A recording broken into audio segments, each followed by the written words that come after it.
नमस्कार दोस्तों, मैं सत्यम मिश्रा आप सभी का टेस्ट लर्नर्स के यूट्यूब चैनल पे स्वागत और अभिनंदन करता हूं। दोस्तों आप सभी को बता दें कि बिहार में होने वाली 1,70,461 पदों पे बहाली होने वाली दोस्तों शिक्षक बहाली, और शिक्षक बहाली की पूरी प्रक्रिया जो है वो बीपीएससी के थ्रू कंडक्ट करवाई जाएगी।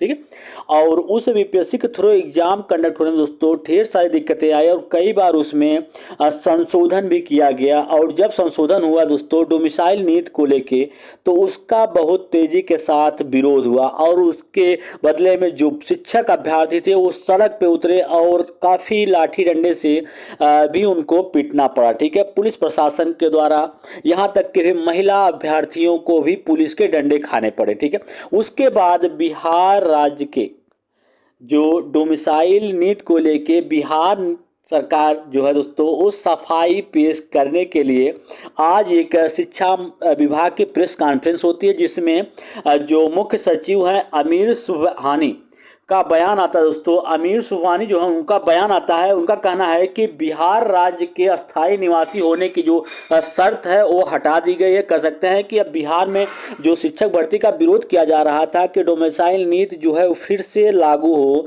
तो उनका कहना था कि डोमिसाइल नीति जो है पूरी तरीके से समाप्त कर दी गई है।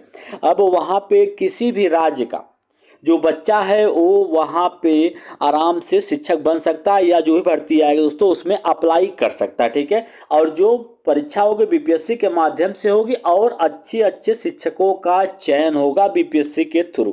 कहने का मतलब है कि बीपीएससी इस एग्जाम को कंडक्ट करवा रही है और बीपीएससी के थ्रू जो बच्चे सेलेक्ट होंगे और उससे जो वहाँ पे शिक्षक गुणवत्ता है वो बेहतरीन होगी। ठीक है, वहाँ पे जो पढ़ाने का तरीका है उसमें भी बदलाव होगा। ठीक है, उसके अलावा उन्होंने ये भी कहा कि यूपी सहित अन्य राज्यों में स्थायी निवास होने की शर्त नहीं है। उनका कहना था कि बिहार के अलावा जो यूपी सहित कई अन्य राज्य हैं जहां पे ऐसा कुछ भी नहीं है कि सिर्फ वहां के बच्चे ही उस भर्ती में कोई भर्ती हो वहां पे शामिल हो सकते हैं। ठीक है, यूपी सहित अन्य राज्यों के बारे में भी उन्होंने बता दिया कि अस्थायी निवास की कोई भी शर्त नहीं है।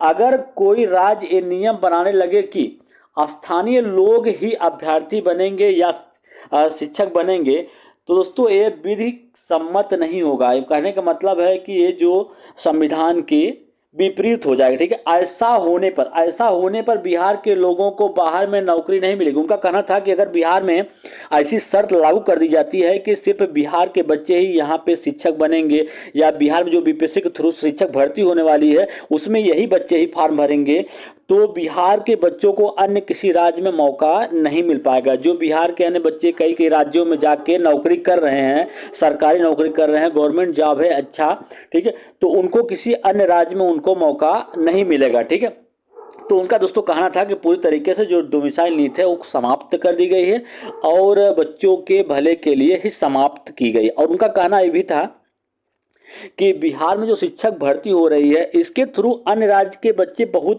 कम सेलेक्ट होंगे। ठीक है, उनका कहना यह था कि अन्य राज्य के जो बच्चे हैं वो बहुत कम सेलेक्ट होंगे और 50% जो है उनको यहाँ पे जो स्थानीय निवासी हैं उनको 50% जो है वो आरक्षण देने की बात कही गई है। जिस राज्य में भर्ती निकलती है वहाँ के बच्चों को जो आरक्षण की सुख सुविधाएं होती हैं वो सिर्फ वहाँ जिस राज्य में भर्ती आती है उस राज्य के बच्चों को ही वो सुख सुविधाएं मिल पाती हैं। आरक्षण का लाभ सिर्फ उन्हीं बच्चों का होता है। ठीक है, अन्य राज्य के बच्चों के लिए नहीं होता। उनका कहना था कि ज़्यादा से ज़्यादा जो बिहार के बच्चे हैं वो इस परीक्षा में सेलेक्ट होंगे और अन्य राज्य के कुछ ही बच्चे सेलेक्ट हो पाएंगे।